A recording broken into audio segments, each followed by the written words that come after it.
¿Estás luchando con el control del azúcar después de los 50? Hoy te voy a mostrar 3 tipos de pan que te pueden ayudar. Para quienes hemos pasado ya los 50, lo de controlar el azúcar en sangre, bueno, se convierte en un desafío de cada día.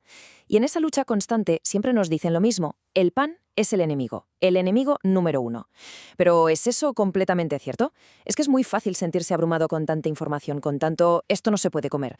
La idea de tener que renunciar al pan para siempre, pues parece un sacrificio enorme. Sin embargo, y aquí viene lo bueno, la ciencia más reciente nos está mostrando un camino totalmente distinto. La clave no está en eliminar, sino en saber elegir. Exacto, esa es la pregunta que vamos a explorar hoy. Porque la creencia de que todo el pan es perjudicial es en realidad un mito. Un mito que además está impidiendo que mucha gente disfrute de una alimentación completa y sobre todo placentera. Vamos a ver cómo, eligiendo el pan adecuado, este puede convertirse en una herramienta superpoderosa para nuestra salud.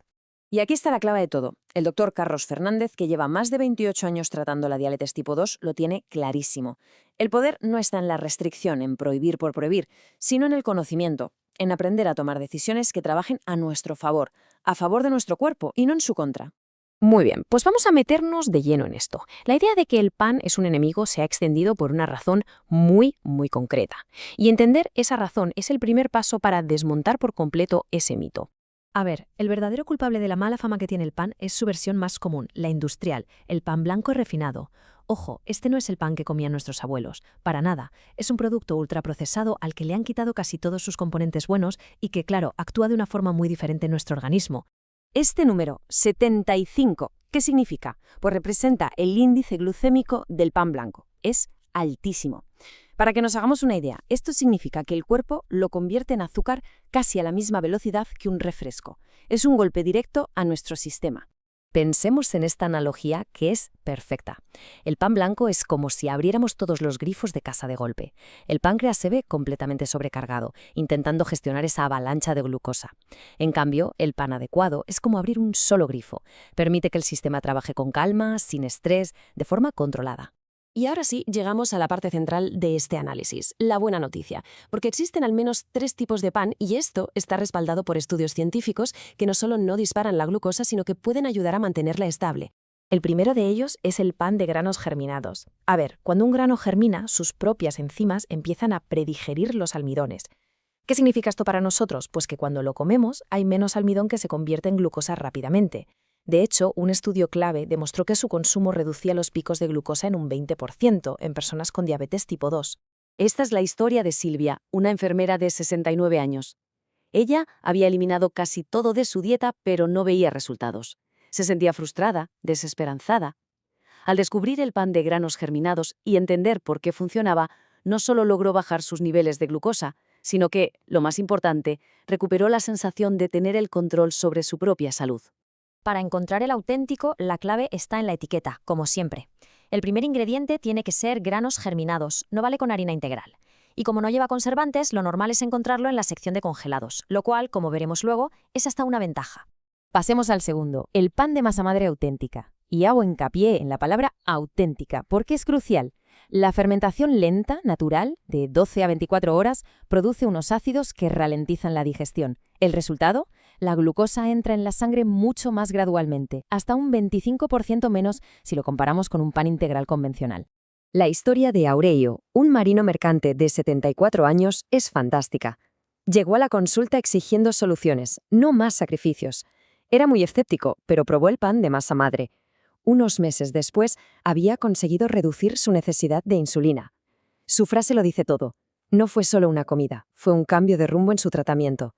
Reconocerlo es fácil si sabemos qué buscar. Una corteza dura, una miga con agujeros grandes, irregulares y ese sabor ligeramente ácido tan característico. Y lo más importante, en la etiqueta solo debe poner harina, agua y masa madre. Si vemos levadura de panadería, ese no es el que buscamos. Y llegamos al tercer pan, que quizá es el más sorprendente de todos. El pan 100% de centeno integral. Este pan, tan denso y oscuro, tiene uno de los índices glucémicos más bajos que existen, en torno a 41.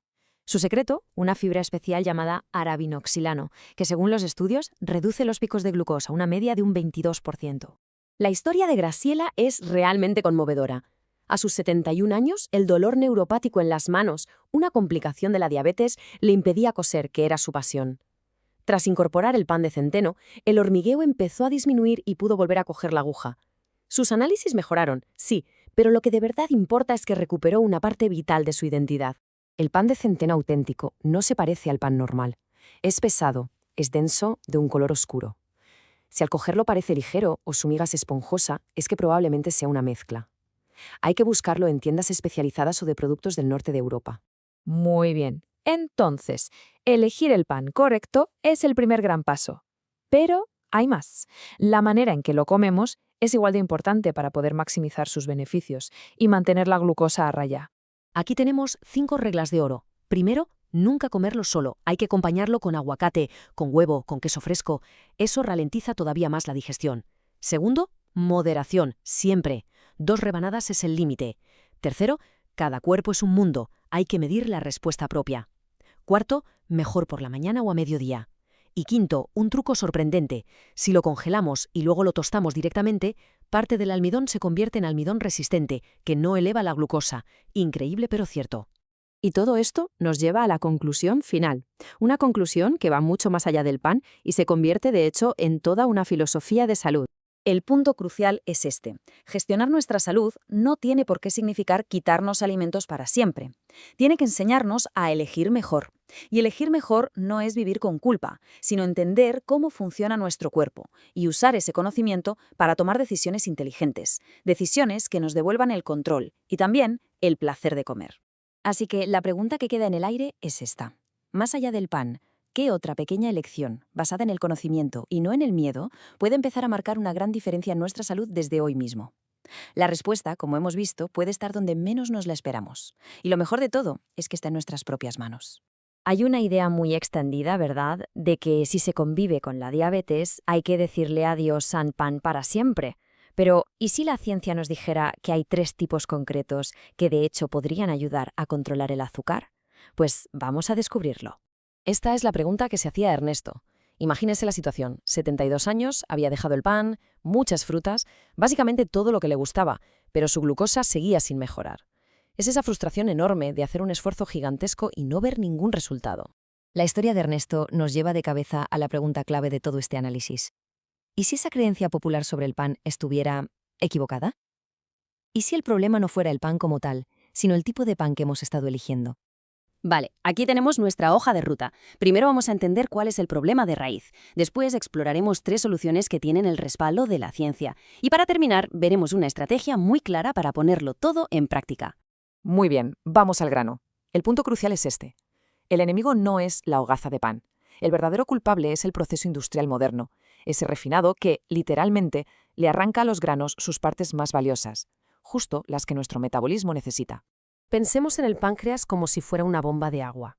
Comer pan blanco es como abrir de golpe todos los grifos de la casa. Se sobrecarga el sistema. En cambio, un pan adecuado, uno de grano entero, es como abrir un solo grifo. Todo fluye de manera controlada, sin agobios. Y para entender bien esa diferencia, es fundamental que hablemos del índice glucémico. Es un concepto más sencillo de lo que parece. Es solo una escala que nos dice cómo de rápido un alimento se convierte en azúcar dentro de nuestro cuerpo. Y aquí viene lo que es realmente impactante.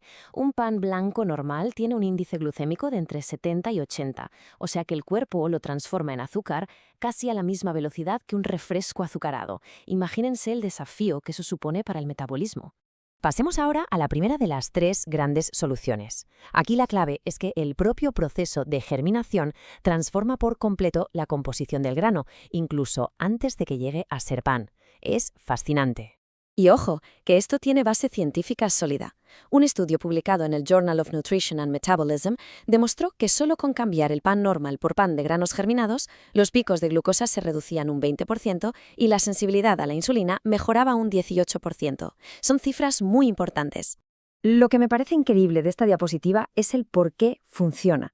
A ver, durante la germinación, las propias enzimas del grano, digamos que predigieren los almidones. Crean algo llamado almidón resistente, que nuestro cuerpo no absorbe como azúcar, sino que sirve de alimento para las bacterias buenas del intestino. Esto, a la larga, mejora muchísimo la regulación del azúcar. Vale, ¿y cómo encontrar el de verdad en el supermercado? Pues hay que leer la etiqueta, como hizo Silvia, la enfermera jubilada de la historia. El primer ingrediente tiene que poner sí o sí granos germinados. Normalmente lo encontraremos en la sección de congelados, precisamente porque no lleva conservantes. Si está en una estantería a temperatura ambiente y con una fecha de caducidad de meses, mejor desconfiar. Vamos con la segunda solución. Y aquí es vital, de verdad, diferenciar entre el pan del súper con sabor a masa madre y uno de masa madre auténtica, de fermentación lenta y tradicional. La diferencia no es solo de sabor, es química y, sobre todo, metabólica. Y los resultados hablan por sí solos. Un estudio del British Journal of Nutrition descubrió algo alucinante.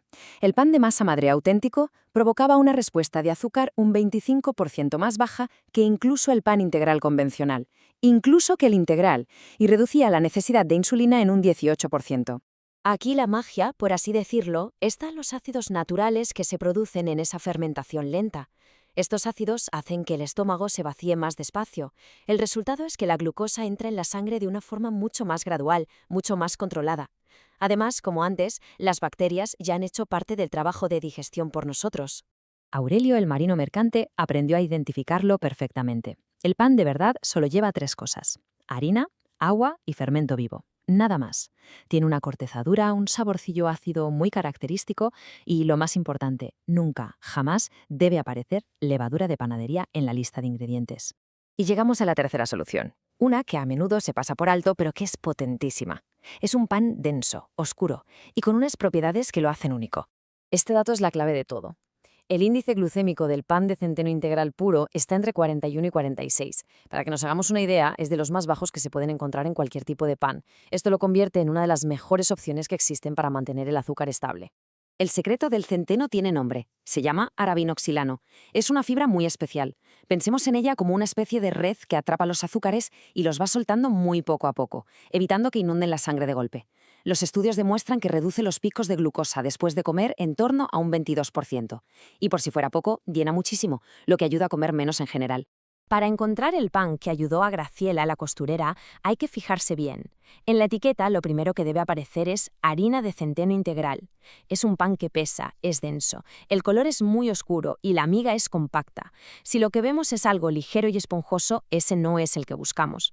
Perfecto, ya conocemos los 3 panes, pero ojo, porque elegir el pan correcto es solo la mitad de la batalla. La forma en que lo integramos en nuestras comidas es igual de importante para que la estrategia funcione. Aquí están las 5 reglas de oro. 1. El acompañamiento. Nunca comer el pan solo, siempre con algo de proteína y grasa saludable. 2. La porción, como máximo 2 rebanadas. 3. La medición. Cada cuerpo es un mundo, así que es bueno comprobar cómo responde. 4. El momento. Mucho mejor por la mañana o al mediodía. Y 5. La congelación. Un truco genial para aumentar ese almidón resistente del que hablábamos es congelar el pan y tostarlo directamente, sin descongelar. Y este, al final, es el mensaje más importante de todos. Gestionar la salud no va de prohibir y de sufrir, va de tener el conocimiento para poder tomar decisiones inteligentes, elecciones que jueguen a nuestro favor. Se trata de empoderamiento. Esta frase de Aurelio, de verdad, lo resume todo a la perfección. El conocimiento correcto tiene el poder no solo de cambiar una comida, sino de cambiar por completo el rumbo de la salud de una persona. Así que la pregunta que queda en el aire no es si se puede o no disfrutar del pan. La pregunta es, ahora que tenemos esta herramienta, ¿cuál será el primer paso que daremos para empezar a usarla?